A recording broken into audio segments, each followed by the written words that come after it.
The white fibrous clots found in both the living and dead recipients of the mRNA vaccines are being ignored by the mainstream narrative. But the scientific research tells us what they are and what's causing them.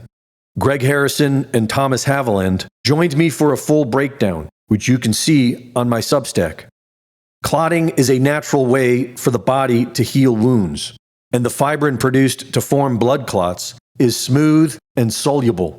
But the fibrin mutated by the spike protein is a jagged, misfolded, insoluble amyloid, shown here in a paper published last year. These jagged mutations are called misfolded amyloids. They are found within prionic infections. Peer-reviewed research shows this all starts with microclotting. Microscopic studies using thioflavin TUV shows this quite clearly. And Raman spectroscopy has confirmed this by identifying their distinct signatures. These microclots then begin to align laterally, forming into the large white fibrous clots. And it would be difficult for anyone to claim that this is an accident. The spike protein is made up of different fragments, some of which, mostly spike 601, are known to cause this clotting.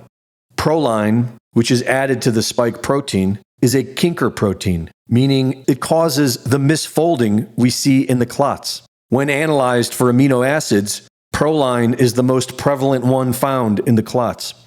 A paper published in October of 2021 shows it was understood that SARS-CoV-2 spike induces structurally abnormal blood clots caused by the fibrinogen beta chain. And high-performance liquid chromatography analysis shows that plasma exposed to the spike protein is extremely out of balance, with the fibrinogen beta chain being the most dominant.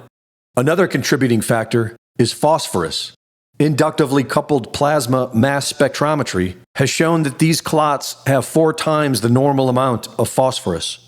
Once the mRNA shot gets into the bloodstream, the heads of the lipid nanoparticles break down and release phosphorus, which begins the microclotting. Similar white clots were found in 1988 that were found to be caused by heparin, which is made up of mostly sulfur. This problem was solved by reducing the sulfur content in the heparin, and the science suggests that phosphorus could do a more effective job of creating these white fibrous clots than sulfur. A 2017 paper showed how altering levels of phosphorus in the body causes cancer. Thomas Haviland, who has been focused on sharing this critical information, is being ignored by big names in the new alternative media, such as Glenn Beck and Megyn Kelly.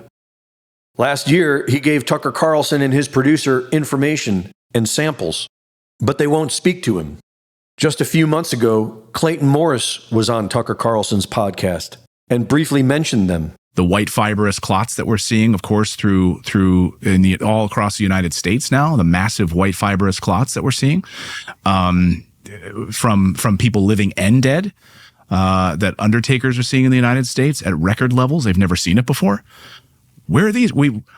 I've been an undertaker for 40 years. I've never once seen these massive white fibrous clots that seem to have begun in the past few years as a result of something. Maybe we could look into that. Just a suggestion. No. But we won't look into it, I'm sure. Greg Reese reporting.